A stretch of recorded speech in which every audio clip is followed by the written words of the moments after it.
ബെത്സദ കുളത്തിനരികിലെ തളർവാദ രോഗി. ഈശോ ജെറുസലേമിലാണ്. ആന്റോണിയ ഗോപുരത്തിനരികിൽ തന്നെ കറിയോത്തുകാരൻ ഒഴികെ എല്ലാ അപ്പസ്തോലന്മാരും കൂടെയുണ്ട്. അനേകം ആളുകൾ വളരെ ധൃതിയിൽ ദേവാലയത്തിലേക്ക് പോകുന്നു. അപ്പസ്തോലന്മാരുൾപ്പെടെ എല്ലാവരും നല്ല മോടിയായി വസ്ത്രധാരണം ചെയ്തിരിക്കുന്നതിനാൽ ഇത് പന്തുകുസ്ത പെരുന്നാളാണെന്ന് ഞാൻ കരുതുകയാണ്. ആളുകളുടെ ഇടയിൽ ധാരാളം യാചകരുണ്ട്. അവരുടെ കഷ്ടതകളെക്കുറിച്ച് ദയനീയമായി വിലപിച്ചുകൊണ്ട് ഭിക്ഷ ലഭിക്കുന്നതിന് ഏറ്റവും പറ്റിയ സ്ഥലങ്ങൾ അന്വേഷിച്ചവർ നടക്കുന്നു. ദേവാലയ കവാടങ്ങളിലും ആളുകൾ ദേവാലയത്തിലേക്ക് കടന്നു വരുന്ന 4 കവലകളിലും ഇടം അന്വേഷിക്കുകയാണ്. ഈശോ കടന്നു പോകുന്ന വഴി തങ്ങളുടെ കഥനകഥകൾ വിവരിച്ചു പറയുന്നവർക്ക് ഭിക്ഷ കൊടുക്കുന്നു.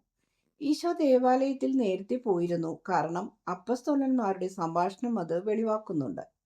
ഗമാലിയേലിന്റെ ശിഷ്യരിൽ ഒരുവനായ സ്റ്റീഫൻ ഈശോയെ ചൂണ്ടിക്കാണിച്ചു കൊടുത്തെങ്കിലും ഗമാലിയേൽ കാണാത്ത ഭാവം നടിച്ചു എന്നാണ് അവർ പറയുന്നത്. ബെർത്തലോമിയോ കൂട്ടുകാരോട് ഇങ്ങനെ ചോദിക്കുന്നതും ഞാൻ കേൾക്കുന്നു. അറവുശാലയിലേക്ക് ഒരു ഗണം മുട്ടാടുകളുണ്ട് എന്ന്. ആ നിയമജ്ഞൻ പറഞ്ഞതിൻ്റെ അർത്ഥം എന്താണ്? അവൻ്റെ സ്വന്തം കച്ചവടക്കാര്യം വല്ലതുമായിരിക്കും, തോമസ് പറയുന്നു. അല്ല, അവൻ നമ്മെ ചൂണ്ടിക്കൊണ്ടാണത് പറഞ്ഞത്. ഞാൻ ശരിക്കും കണ്ടു. എങ്ങനെയായാലും അവൻ പറഞ്ഞ അടുത്ത വാചകം അത് തെളിയിക്കുന്നു. നിന്നയോടെ അവൻ പറഞ്ഞത് ഇങ്ങനെയാണ്: അധികം താമസിയാതെ ആട്ടിൻകുട്ടിയും കത്തിരിക്കപ്പെട്ട് വധിക്കപ്പെടും. അതെ, ഞാനും അത് കേട്ടു, ആൻഡ്രൂ ഉറപ്പിച്ചു പറയുന്നു.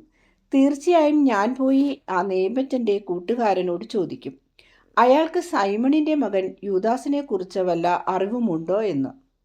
അവനൊന്നും അറിഞ്ഞുകൂടാ. ഈ പ്രാവശ്യം യൂദാസ് ഇവിടെയില്ല, കാരണം നേരായിട്ടും അവന് രോഗമാണ്. അത് ഞങ്ങൾക്കും തീർച്ചയായി അറിയാം. ഒരുപക്ഷെ യാത്രയിൽ അവന് വളരെയധികം ക്ലേശം അനുഭവപ്പെട്ടായിരിക്കും. നമ്മൾക്ക് കുറെ കൂടെ കട്ടിയുണ്ട്. അവനിവിടെ സുഖമായി ജീവിച്ചു തഴങ്ങിയവനാണ്, അതിനാൽ പെട്ടെന്ന് ക്ഷീണിതനാവും. അൽഫേസിൻ്റെ പുത്രൻ ജെയിംസ് പറയുന്നു.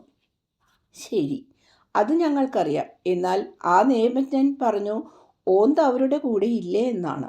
അതിന് തോന്നുമ്പോഴെല്ലാം ഓന്ത് നിറം മാറുകയില്ലേ? പത്രോസ് ചോദിക്കുന്നു. മാറും സൈമൺ, പക്ഷേ അവർ അവൻ്റെ വസ്ത്രങ്ങളെയാണ് സൂചിപ്പിച്ചത്. എപ്പോഴും അവൻ പുതിയ പുതിയ വസ്ത്രങ്ങൾ ധരിച്ചാണല്ലോ നടക്കുന്നത്. അവൻ അതേക്കുറിച്ച് വലിയ അഭിമാനമാണ്. അവന് ചെങ്കുപ്പായമ.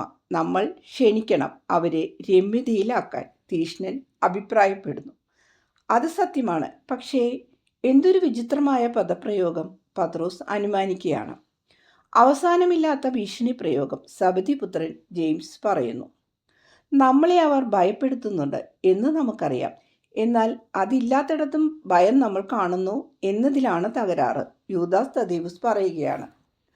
കുറ്റമില്ലാത്തിടത്ത് കുറ്റവും നമ്മൾ കണ്ടുപിടിക്കുന്നു, തോമസിൻ്റെ അഭിപ്രായം. തീർച്ചയായും മറ്റുള്ളവരെ സംശയിക്കുന്നത് സുഖമുള്ള കാര്യമല്ല. യൂദാസൻ ഇപ്പോൾ എങ്ങനെയിരിക്കുന്നോ ആവോ. അതേസമയം ആ പറുദീസായും അതിലെ മാലാഖമാരും അവനാവോളം അവ ആസ്വദിക്കുന്നുണ്ടാവും.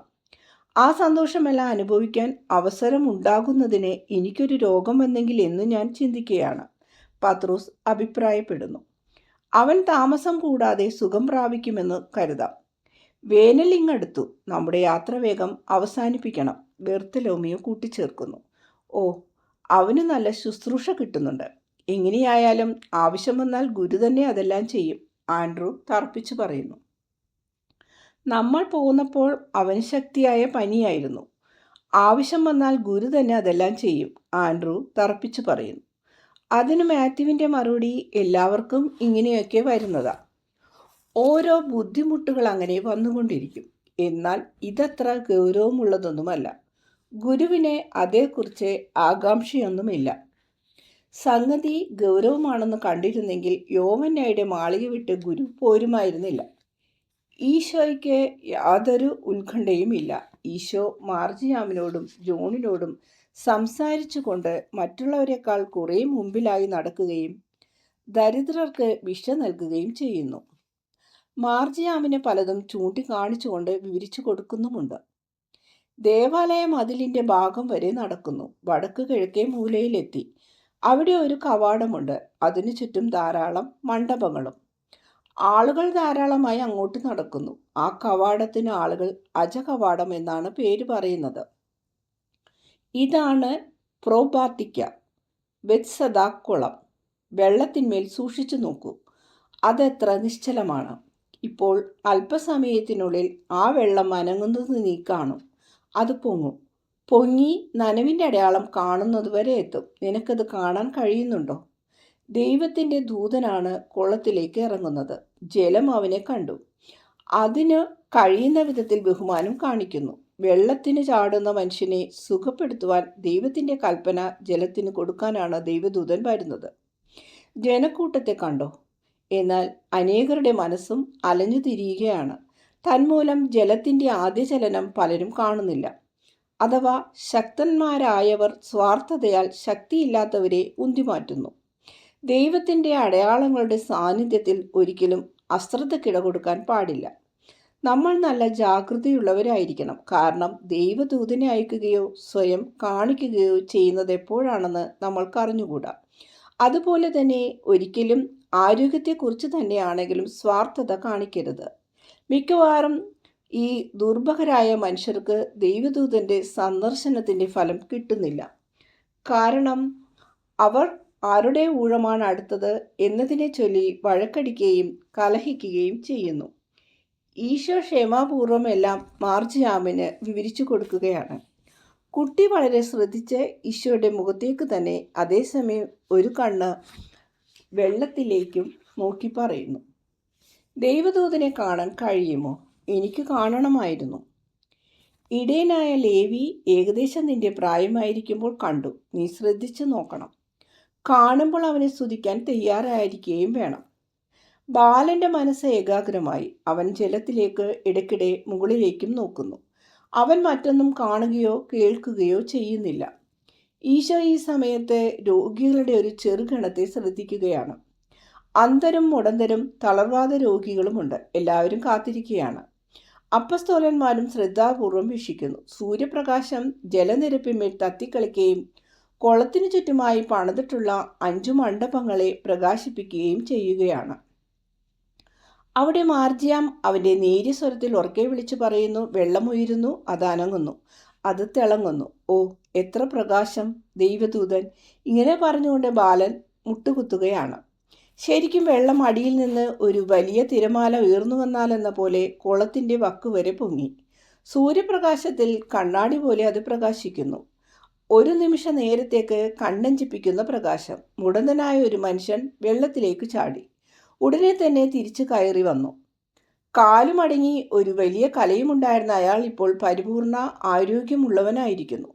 മറ്റുള്ളവർ പരാതി പറയുകയും അയാളോട് വഴക്ക് പിടിക്കുകയും ചെയ്യുന്നു. അവർ വാദിക്കുന്നത് ആ മനുഷ്യന് ജോലി ചെയ്യാൻ കഴിവുണ്ടായിരുന്നെന്നും അവർക്കതിനുള്ള ആരോഗ്യമില്ലാതിരിക്കെ അയാൾ ചാടിയത് തെറ്റാണെന്നുമാണ്. അവർ വാഗ്വാദം തുടരുന്നു. ഈശോ ഒരു വശത്തേക്ക് തിരിഞ്ഞപ്പോൾ ഒരു തളർവാദ രോഗി അവൻ്റെ ചെറിയ കിടക്കയിൽ കിടന്ന് കരയുന്നത് കാണുന്നു. ഉടനെ അയാളുടെ അടുത്ത് ചെന്ന് അയാളെ തലോടിക്കൊണ്ട് ചോദിക്കുന്നു, നീ എന്തിനാണ് കരയുന്നത്? ഗുരുവേ, ആരും എന്നെക്കുറിച്ച് ചിന്തിക്കുന്നില്ല. ഞാൻ എപ്പോഴും ഇവിടെ തന്നെ താമസിക്കുകയാണ്. ഞാൻ ഈ കിടന്ന കിടപ്പിൽ 32 വർഷം കഴിഞ്ഞു. എൻ്റെ സമ്പാദ്യമെല്ലാം തീർന്നു. എൻ്റെ ബന്ധുക്കളെല്ലാം മരിച്ചുപോയി. അകന്ന ഒരു ബന്ധുവുണ്ട്. അവന് ഞാനൊരു ഭാരമായി തീർന്നിരിക്കുകയാണ്. അവൻ എന്നെ രാവിലെ എടുത്ത് ഇവിടെ കൊണ്ട് കിടത്തും. സന്ധ്യയ്ക്ക് വന്ന് എടുത്ത് തിരിച്ചു കൊണ്ടുപോകും. ഓ, ഞാൻ എന്തൊരു ഭാരമായി തീർന്നിരിക്കുന്നു. കഷ്ടം, മരിച്ചെങ്കിൽ എന്ന് ഞാൻ ആഗ്രഹിക്കുകയാണിപ്പോൾ. ദുഃഖിക്കേണ്ട, നിനക്ക് എത്ര വലിയ ക്ഷമയും വിശ്വാസവുമാണ് ഉണ്ടായിരുന്നത്. ദൈവം നിന്റെ പ്രാർത്ഥന ശ്രവിക്കും. ഞാൻ അത് തന്നെ പ്രത്യാശിക്കുന്നു. എന്നാൽ ചില അവസരങ്ങളിൽ കടുത്ത നിരാശ തോന്നുന്നു.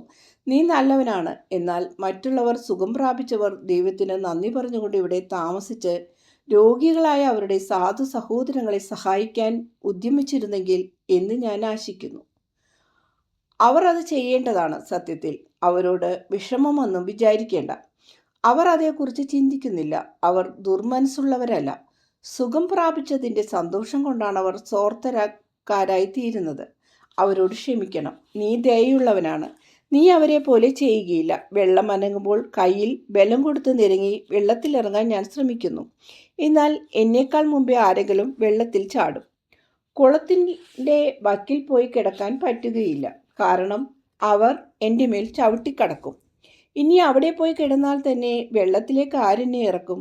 നിന്നെ ഞാൻ നേരത്തെ കണ്ടിരുന്നെങ്കിൽ നിന്നോട് ഞാൻ ചോദിക്കുമായിരുന്നു. നിനക്ക് സൗഖ്യം ലഭിക്കണമെന്ന് നീ യഥാർത്ഥത്തിൽ ആഗ്രഹിക്കുന്നുണ്ടോ? എങ്കിൽ എഴുന്നേറ്റ് നിൽക്കൂ. നിന്റെ കിടക്കയും എടുത്തുകൊണ്ട് നടക്കൂ. കൽപ്പന നൽകാനായി ഈശോ നിവർന്നു നിന്നു. ആ നിവർന്ന കൂട്ടത്തിൽ തളർവാദ രോഗിയെയും എഴുന്നേൽപ്പിച്ചതുപോലെ തോന്നുന്നു. അയാൾ നിവർന്നു നിന്ന് 1, 2, 3 ചുവടുകൾ വെച്ചു. അവന് തന്നെ വിശ്വസിക്കാൻ കഴിയുന്നില്ല. നടന്നകലുന്ന ഈശോയുടെ പിന്നാലെ നടക്കുന്നു. ശരിക്കും നടക്കാൻ കഴിയുന്നുണ്ട് എന്നയാൾ മനസ്സിലാക്കിയതോടെ സന്തോഷ നിമിത്തം വളരെ ഉറക്കെ നിലവിളിച്ചു. അപ്പോൾ എല്ലാവരും അവനെ ശ്രദ്ധിച്ചു തിരിഞ്ഞു നോക്കി. എന്നാൽ നീ ആരാണ്? ദൈവനാമത്തിൽ എന്നോട് പറയൂ, നീ ഒരു ദൈവദൂതനാണോ? ഞാൻ ദൈവദൂതനേക്കാൾ വലിയവനാണ്. എൻ്റെ പേര് ഭക്തി എന്നാണ്. നീ സമാധാനത്തിൽ പോകൂ. ജനങ്ങൾ അവരുടെ ചുറ്റും തിങ്ങിക്കൂടി. അവർക്ക് കാണണം, സംസാരിക്കണം, സൗഖ്യം കിട്ടണം. എന്നാൽ ദേവാലയത്തിൻ്റെ കാവൽക്കാർ അവരും എല്ലാം ശ്രദ്ധിച്ചു കൊണ്ടാണ് ഇരുന്നത്. വന്നു ബഹളം വയ്ക്കുന്ന ജനത്തെ ഭീഷണിപ്പെടുത്തി പിരിച്ചുവിടുന്നു. തളർവാദക്കാരൻ അവൻ്റെ കിടക്കയെടുക്കുന്നു. 2 കോലുകൾ, 4 ചെറിയ ചക്രങ്ങൾ, ഒരു കീറത്തുണി കോലുകളിൽ തറച്ചുണ്ടാക്കിയത്. അവൻ അതും എടുത്ത് സന്തോഷത്തോടെ ഈശോയോട് വിളിച്ചു പറഞ്ഞുകൊണ്ട് പോകുന്നു. ഞാൻ നിന്നെ കണ്ടുപിടിക്കും. നിന്റെ പേരും മുഖവും ഞാൻ മറക്കുകയില്ല. ഈശോ ജനങ്ങളുടെ ഇടയിൽ മറഞ്ഞു.